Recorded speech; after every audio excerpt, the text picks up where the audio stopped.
Uruguay se encuentra en una región con frecuente formación de ciclones intensos y otro tipo de fenómenos que implican vientos fuertes, como las denominadas corrientes descendentes. Además, en las últimas décadas aumentaron los vientos extremos en la zona costera y por acción del cambio climático seguirán incrementándose. Hoy vamos a hablar de esto, de lo que sabemos, de lo que estamos estudiando y de lo que nos falta conocer para prevenir y para evitar nuevas tragedias. Pero esta es una noche especial y la aprovecharemos para hablar de nostalgia y neurociencias, también de salud auditiva, esa que afectamos cuando estamos en una fiesta con música ensordecedora. También hablaremos de investigación en psicoanálisis con el uruguayo que fue galardonado por la Asociación Psicoanalítica Internacional. Bienvenidas y bienvenidos a Sobre Ciencia, divulgando el Uruguay de la investigación y el conocimiento.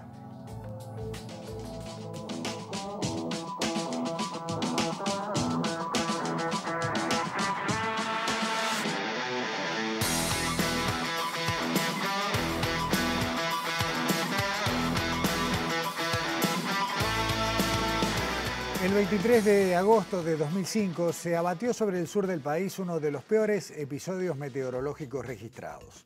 Un ciclón extratropical provocó 10 muertos y registros de ráfagas de viento de 200 km por hora. Tuvimos otro evento similar en 2012 con 3 víctimas fatales en San José.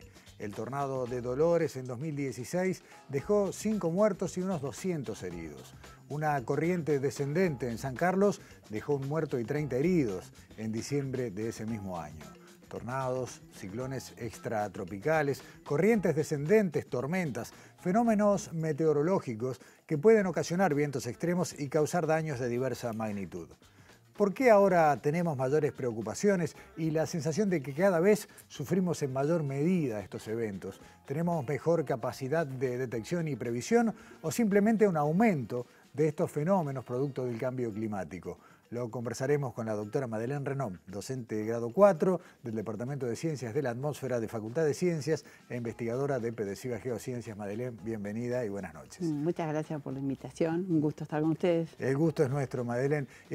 Cerramos la conversación la semana pasada con Marcelo Barreiro hablando justamente de esto, ¿no? Del incremento de los vientos fuertes en la zona costera y de la previsión de que esto se iba a seguir manifestando. ¿Hablamos de más vientos o de fenómenos extremos que pueden aparecer con más regularidad? Bueno, en la región de la zona costera, al trabajo que Marcelo hacía referencia, que ellos han trabajado con el NAP Costas, es más debido a vientos fuertes debido a ciclones extratropicales. ¿Sí? El tema, como tú mencionabas, el fenómeno extremo como viento fuerte puede tener distintos orígenes. Y esos orígenes son bien distintos desde el punto de vista atmosférico y meteorológico en cuanto a su dinámica. Una cosa es un tornado, que es un evento extremo, pero en un espacio-tiempo muy chico. Entonces tiene otra dinámica asociada. Otro es un viento fuerte por una corriente descendente dentro de un complejo convectivo. Entonces eso también tiene otra escala y otra predicción. Y otro es los ciclones extratropicales, que si bien son comunes, el tema, digamos, cómo afectan en la costa es su ubicación, su intensidad, etc. Entonces son, digamos, 3 principales fuentes que pueden generar viento fuerte o muy fuerte. Entonces hay que estudiarlos como por separados cuando uno estudia sobre todo en cambio climático, de decir, bueno, a ver, van a aumentar la frecuencia o la intensidad de tormentas que puedan generar tornados o de frecuencia de ocurrencia de ciclones extratropicales, etc. Entonces es como indirectamente que vos llegás en lo que es cambio climático a ese tipo de conclusiones. Hemos leído diversos trabajos de investigadores de nuestro país, incluyendo los tuyos, que hablan de justamente esto, ¿no? La pertenencia a una región en la que hay alta probabilidad de que se den algunos de estos fenómenos. Después te voy a pedir que nos expliques qué es una corriente descendente, que tal vez sea el menos conocido, digamos, menos divulgado de estos fenómenos. Los tornados los conocemos de nombre, pero resulta que estamos en una zona donde es probable que haya tornados regularmente, ¿es así? Sí, la región del sudeste de Sudamérica, que eso involucra a Uruguay, parte del norte y este de Argentina, sur de Paraguay y sur de Brasil, es una región que climáticamente y por la circulación general tiene todos los componentes dinámicos para generar las tormentas convectivas que generan mesociclón para que probablemente después puedas tener un tornado. ¿Sí? Los tornados vienen ocurriendo en el país desde siempre.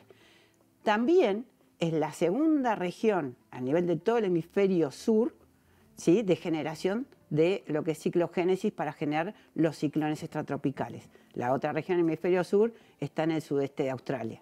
¿Sí? Tiene las condiciones, digamos, el tener la cordillera de un lado, cómo se mueven la circulación general, en donde vos tenés todo para cumplir esa ciclogénesis, y es parte de la circulación general de los ciclones extratropicales, porque su función es generar un transporte de energía de las zonas cálidas hacia los polos. O sea, los vamos a tener. El tema con el cambio climático es ver si son más frecuentes, si se corren, ¿sí? Eso es un poco lo que se está viendo, se está corriendo un poquito más hacia el sur, si son más intensos, digamos, pero son parte natural.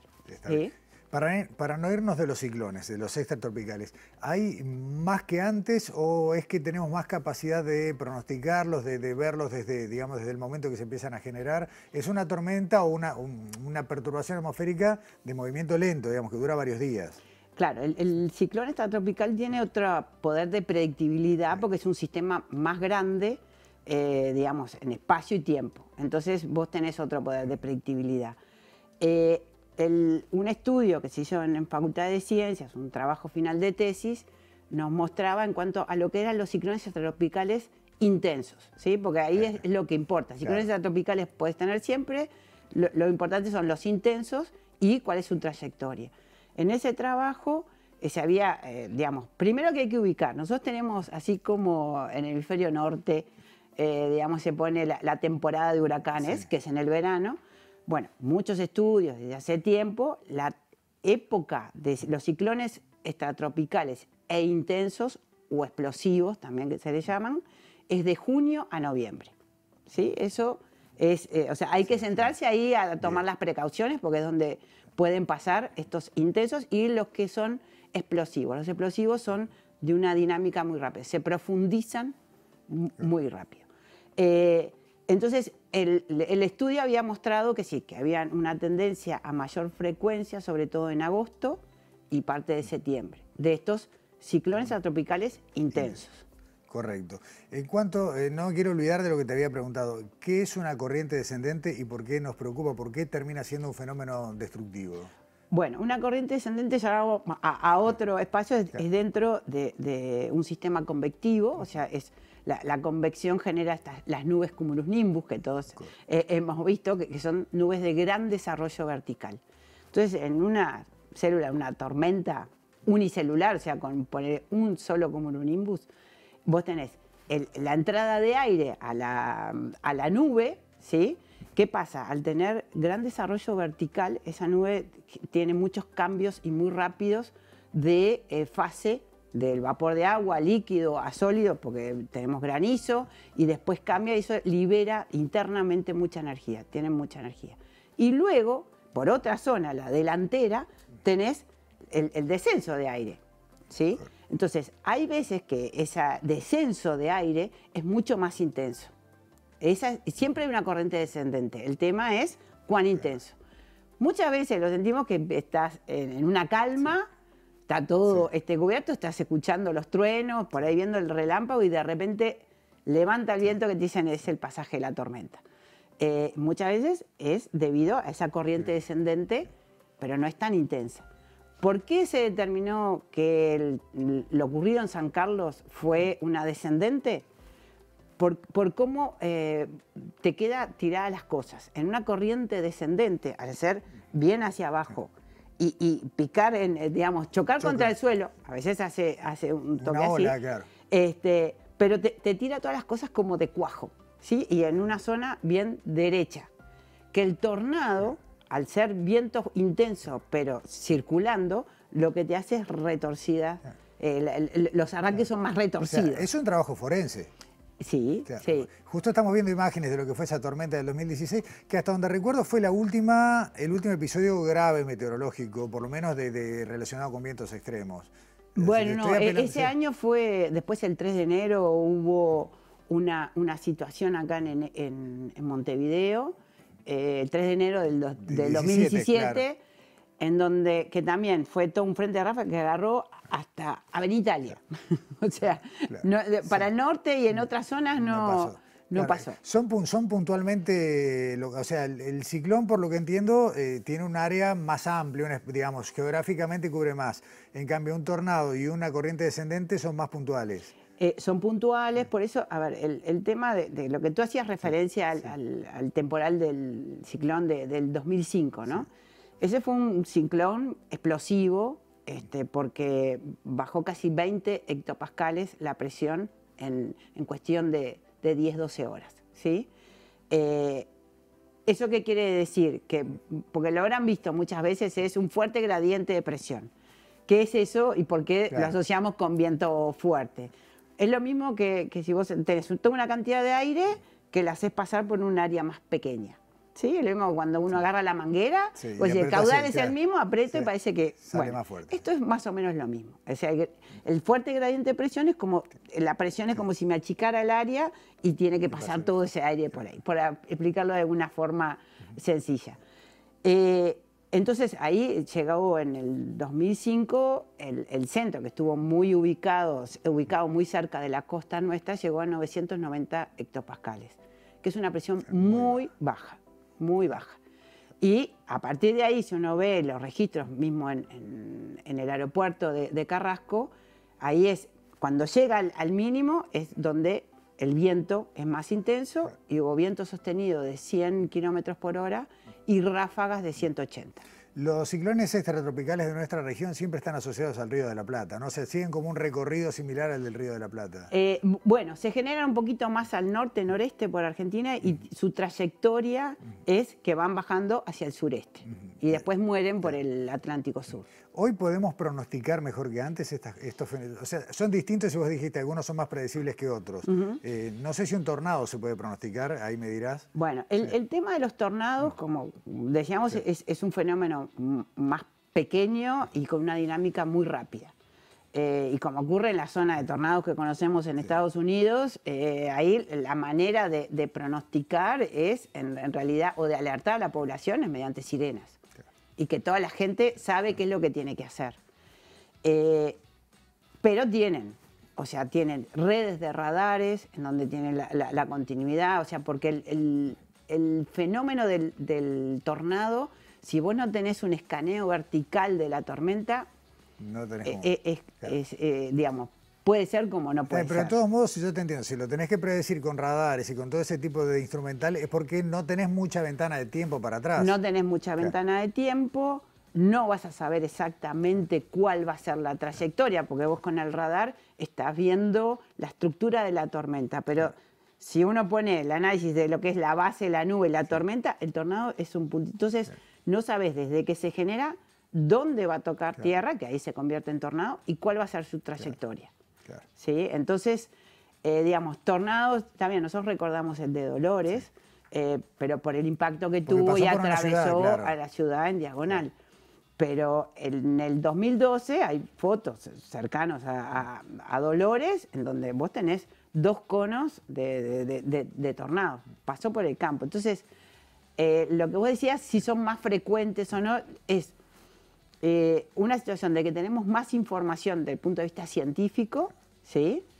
Y por el otro lado, las comunicaciones son más rápidas. Claro, está bien. Entonces, es como que, bueno, pasó el tornado y enseguida viste las imágenes y todo el mundo tiene su celular para tomar imágenes. Claro, pero pueden pasar, digamos, cierta cantidad de tornados en el año por zonas no pobladas y que tal vez nadie se entere. Y que tal vez nadie se entere y no tenemos en Uruguay específico para detectarlos o para poder analizar si eso puede haber ocurrido. En cuanto a la posibilidad de que haya una tormenta, digamos, una corriente descendente intensa o un ciclón que termine transformándose en un ciclón, digamos, de intensidad delicada, ¿hoy podemos prevenirlos mejor?